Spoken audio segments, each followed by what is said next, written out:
Gente, a nuestra segunda hora de opinión olavarriense y lo hacemos de la mano muy pero muy emotiva, muy orgullosamente de la Asociación Cultural Belgraniana, porque ya está en línea el profesor Germán López para hablarnos de soberanía. Y estamos a apenas horas, ¿no?, de empezar este nuevo día donde la soberanía va a ser el eje, ¿no?, de la atención mediática seguramente, y espero que así sea.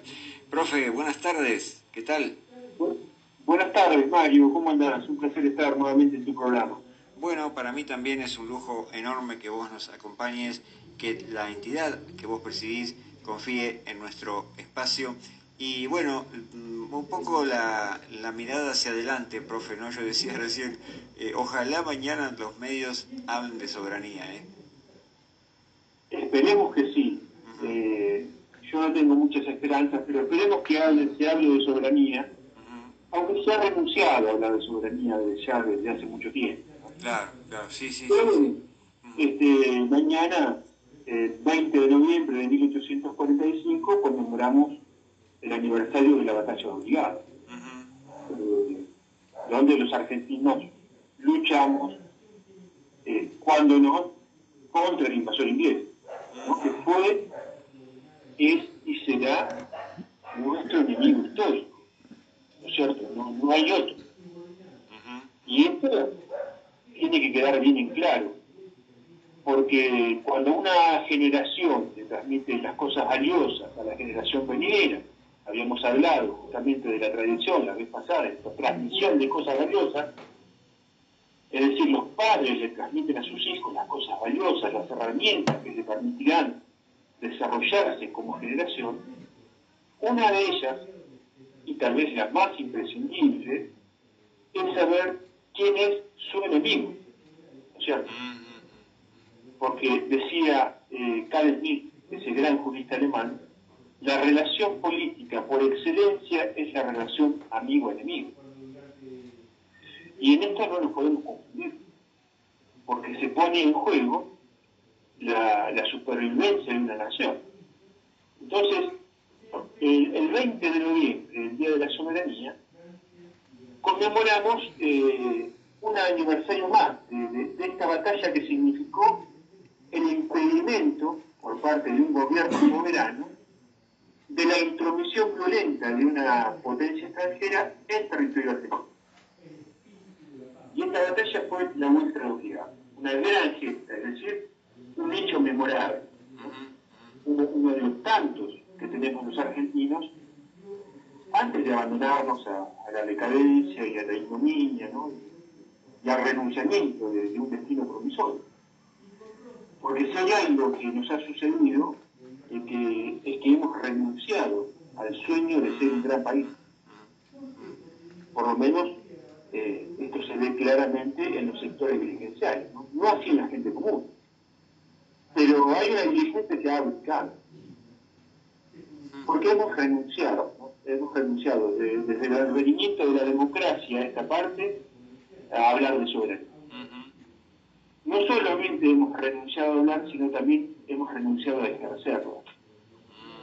Y esto nos remonta a un hecho reciente, que estuvimos y participamos juntos de ese acto, Mario, ese acto tan emotivo, invitado por la familia Wagner Clark, donde el 15 de noviembre conmemoramos el Día Nacional por la memoria de los 44 héroes y heroínas del submarino de la San Juan, ¿no? Y Sí, la sí, sí. reafirmación también y defensa de los derechos soberanos del campo, Claro. que es un hito más de lo que significa luchar por nuestra soberanía, ¿no?, conjuntamente con nuestros veteranos de Malvinas. Que Malvinas será siempre la causa central para unificar a los argentinos. Pero antes de entrar en este tema de la soberanía, es necesario definirla, ¿no es cierto? ¿Qué es la soberanía? Porque todo el mundo habla de soberanía, pero no todo el mundo entiende la profundidad del concepto. Y generalmente la definición más extendida de soberanía se entiende como el poder supremo y absoluto que tiene un Estado o una autoridad para gobernar sobre su territorio. Otros dicen es el poder supremo y originario de mandar. Pero definido así, sigue siendo una abstracción, porque no dice quién tiene que aplicar ese concepto. Entonces, Carl Smith es el que aclara esto y dice, soberano es quien decide sobre el estado de excepción. Es decir, quien decide en el momento límite de una crisis. Esto es, decide en un caso excepcional de peligro de existencia del Estado. Y además aclara, Smith,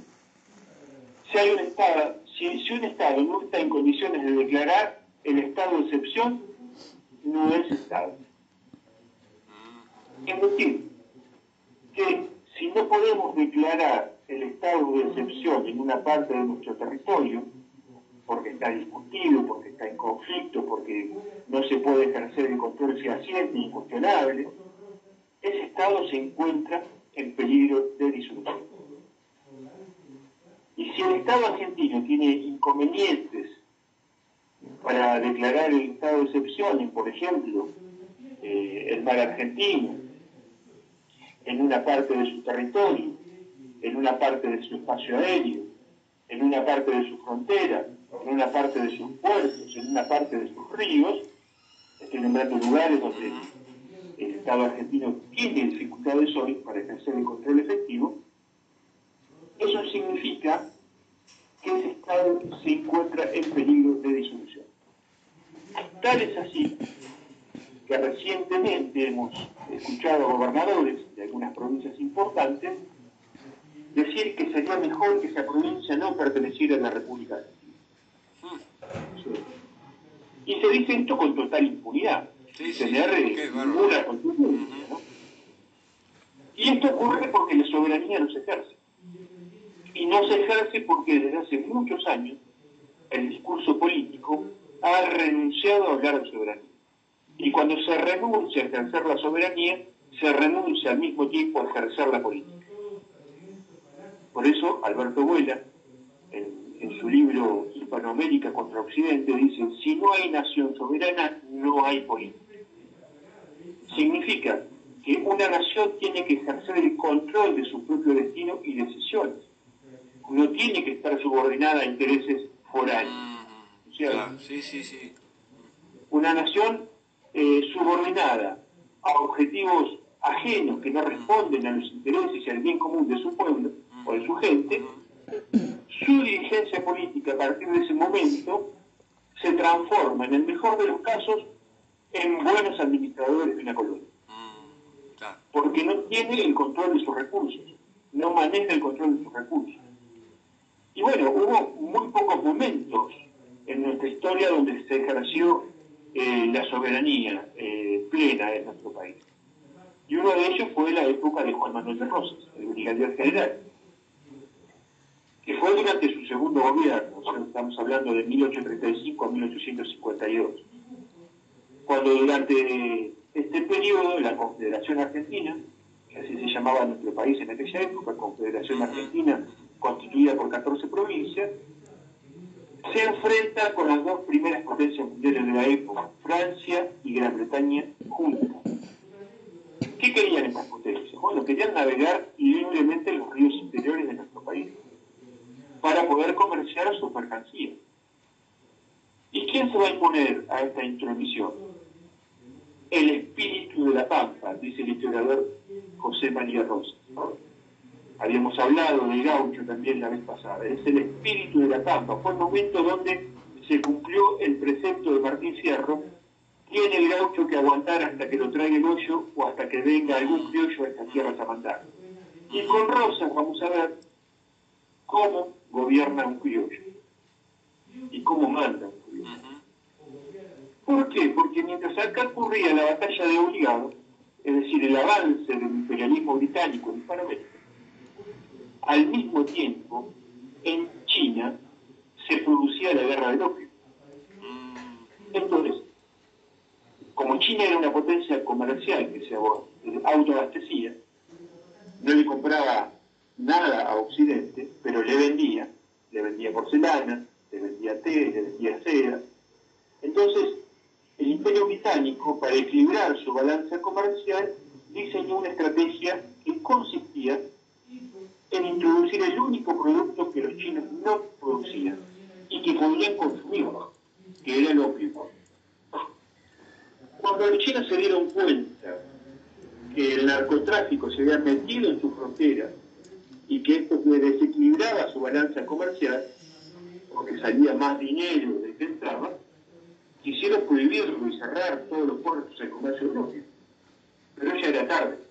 Los ingleses ya se habían metido y derribaron a cañonazo con barreras que se le habían puesto y lograron abrir a la fuerza de los puertos chinos e introducir no solamente el opio, sino toda su mercancía proveniente de la revolución industrial. Y así lograron quedarse con la isla de Hong Kong, por ejemplo, con el Tratado de Nanking. Y por eso se dice que Hong Kong fue el primer estado narcotraficante de la historia. Esto es un ejemplo de cómo se utiliza el narcotráfico para someter a un país. Y este es un espejo donde los argentinos nos tendríamos que mirar actualmente. Pero bueno, mientras esto ocurría en China, al mismo tiempo tenemos a los franceses e ingleses haciendo lo mismo en la Confederación Argentina. Lo que estas potencias querían, principalmente Gran Bretaña, y Francia en ese momento funcionaba como el brazo armado de Gran Bretaña, era introducir sus mercancías en el interior de nuestro país y comerciar libremente, ¿no? Navegando en nuestros ríos interiores sin pagar aranceles. Y esto Rosas no le dio permiso. Y se opuso con éxito, ¿no? Ya vamos a ir desarrollando de a poco este entramado.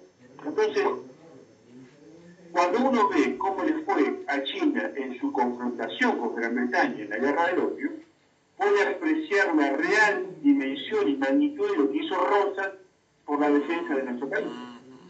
Y sobre todo, por la defensa de la industria manufacturera local. Y Rosas desafía al Imperio Británico, ¿no?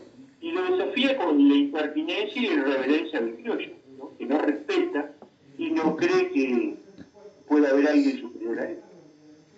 El conocido dicho, criollo aquí nadie más que nadie, de Artigas.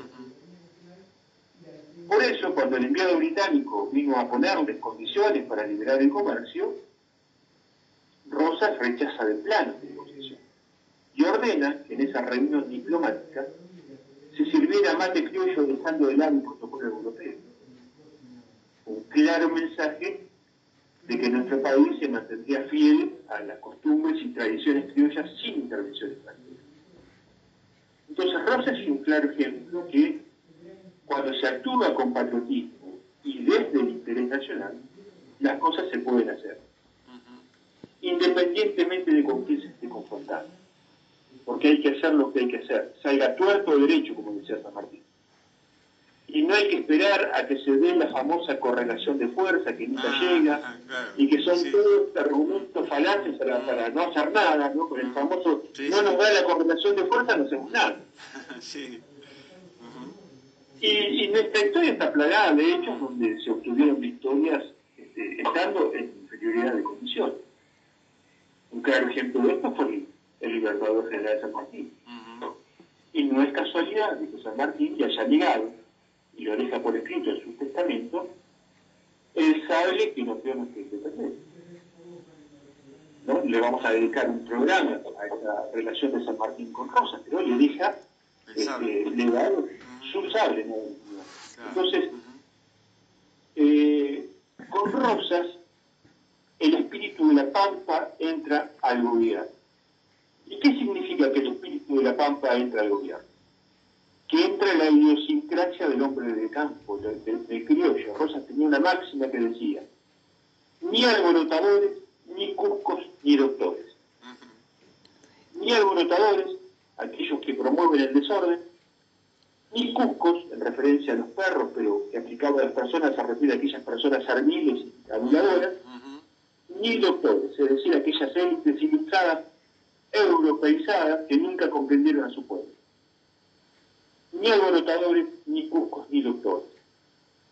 Otra anécdota de Rosas, que lo muestra de cuerpo entero, es cómo y con qué métodos había dominado esa Pampa y sus hombres. ¿No es cierto? Dicen que sus órdenes debían ser cumplidas de forma tan inflexible que él mismo debía ser castigado si no se la obedecía. Y fragmento del historiador Carlos Ibarburu, dice que en una oportunidad había prohibido andar con cuchillo el día festivo, so pena de 2 horas de cepo de pescuezo. Y dispuesto que peón que saliera del campo sin lazo o goleara avestruces, sufriría 50 azotes a calzón quitado. Un día, con el propósito de mostrar a su gente hasta dónde debía llevarse el cumplimiento de sus órdenes, apareció sin el lazo ante los peones y requirió que se le castigara. Pero el capataz no se atrevió a azotar. Entonces le fueron aplicados 100 azotes al temeroso capataz. No contento con esto, Mario, refiere en su memoria la Madrid, hizo un luego que se olvidaba y salió una mañana al campo con los peones sin llevar el lazo a los pies. El capataz, que ya estaba advertido y había probado cuánto le gustaba a su patrón ser obedecido, le advirtió al instante y mandóle a apearse del caballo, a quitarse los calzones y tenderse. Y le aplicó con todas sus fuerzas 50 azotes. Rosas lo sufrió sin hacer un gesto y le hizo un regalo a su capataz y peón por haber cumplido con su deber. Sí, tremendo. Este fue el modo con que Rosas comenzó a formarse una reputación. En toda la campaña del sur, muy particularmente, era más obedecida a una orden suya que la del mismo gobierno, dice Ibarburu. No solo lo respetaban los gauchos, sino también lo respetaban los indios. El cacique Cachuel exclamaba: yo y toda mi tribu moriremos por él, porque las palabras de Juan Manuel son como la palabra de Dios. Y el jefe de los Orogas, que vivía en la región de Guaminí, juraba por Rosas en estos términos: sobre nosotros está el sol que presencia nuestras acciones. Aquí está la tierra que oye nuestras palabras, y juramos por nuestra parte morir y ser fieles a nuestro padre Rosas. ¿Qué dirían los indigenistas de hoy? Esto nos da una idea de quién era Rosas, que va a unir su prestigio que tenía en el campo con el prestigio de la ciudad que tenía Dorrego. Dorrego, siendo gobernador de la provincia de Buenos Aires, fue fusilado por unitarios, por el general Lavalle, el Cóndor sin cabeza. Y fue el comienzo de la violencia política en Argentina. Pero a Rosas no le iba a pasar lo mismo, porque tenía otras cualidades, ¿no? Que eran la astucia y la paciencia. Y llega al poder cuando había fracasado en la política de los doctores, después de la muerte de Dorrego. ¿Y qué va a hacer Rosas en el gobierno? Bueno, va a hacer 4 cosas: buscar la unidad nacional, la defensa de la economía, la lucha por la soberanía nacional y la defensa del americanismo. Es decir, esta idea de que la América española debía unirse. Sí.